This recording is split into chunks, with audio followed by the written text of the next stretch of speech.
So as you can see with mobile chiropractic, I can literally do it just about anywhere. I'm in an attorney's office at the moment.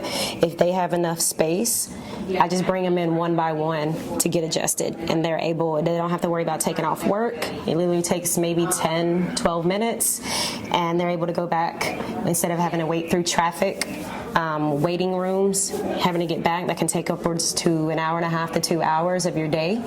This takes maybe 20 minutes.